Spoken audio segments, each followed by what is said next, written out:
একদিন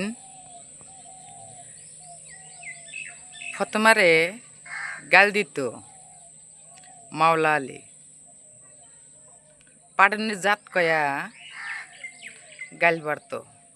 তো ফতেমা মনে মনে খুব রাগ রাগ করে বাপের বাড়িতে চলে গেছে।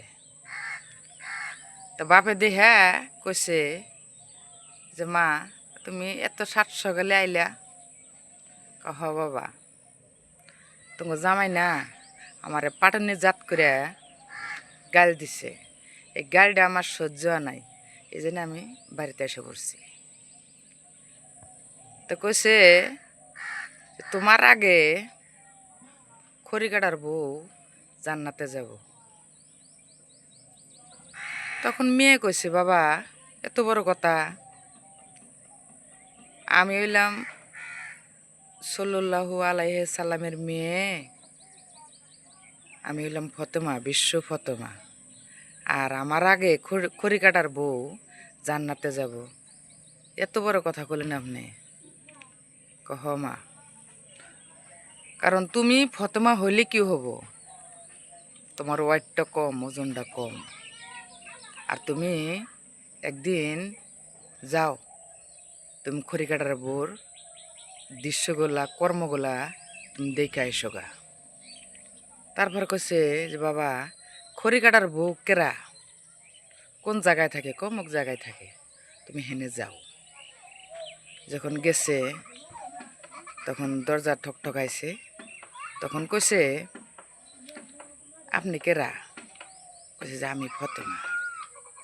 আমি তো স্বামীর হুকুম রাখি নাই, আমি আপনার এই গেটের ভিতরে আনা হম না, আপনি ঘুরে যান, কালকে হুনে রাখুন।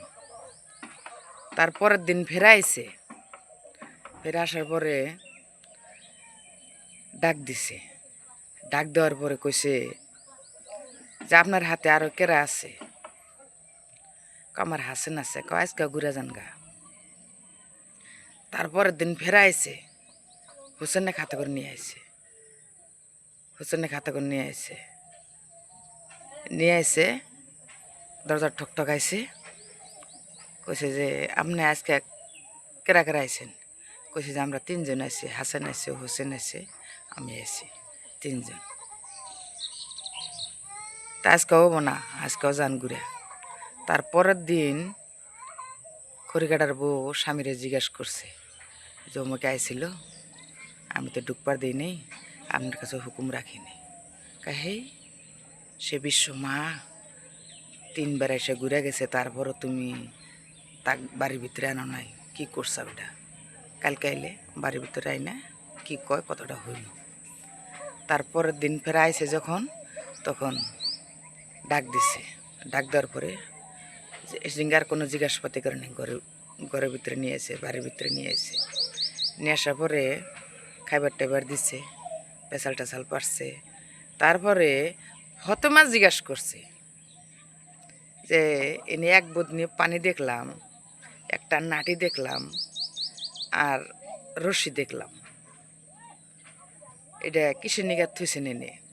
কইছে যে আমার স্বামী সারাদিন রোদে কাম করে আসে, খড়ি কেটে আহে, বৃষ্টি ভিজিয়া কামাই করে আমার করে খিলায়, এক বন্দি পানি যে থুইছি আমি, এই এক বন্দি পানি থুইছি উজু করবার নিগে, আর নাটিটা থুইছি যদি আমাকে কোনো ভুল পায় এটা মারবার নিগে, আর রশি যে থুইছি আমি যদি দৌড় দিই এই জন্য আমাকে হাত পাও বানবার নিগে।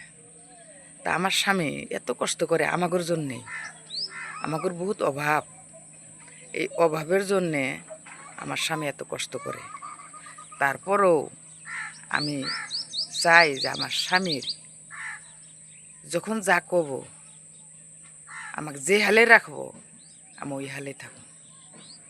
এই জন্যে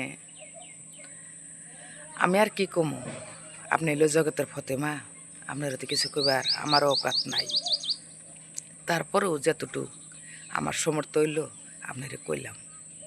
তারপরে ফতেমা কইছে যে আমি যাই গিয়া। ঠিক আছে আপনার কথা, এই আইসা পড়ছে। তো সাল্লাল্লাহু আলাইহি সাল্লামে দয়াল নবী জিজ্ঞাসা করছে যে মা কি দেখে আইলা? বাবা আমার ভুল লাগেছে গা, তুমি আমারে নিয়ে যায়া তোমার জামারে অন্য থিয়া হো। আর একলা একলা গেতে আমার লজ্জা করতেছে, আমি লজ্জা পাইতাছি।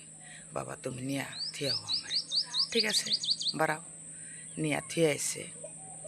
যখন বাড়তে গেছে তখন সাল্লাল্লাহু আলাইহি সাল্লাম মাওলা আলী হুজুরে কইছে যে বাজান আমি পাটানে জাত করে গালি পারছি দেহা ও রাগ করে গেছে গা।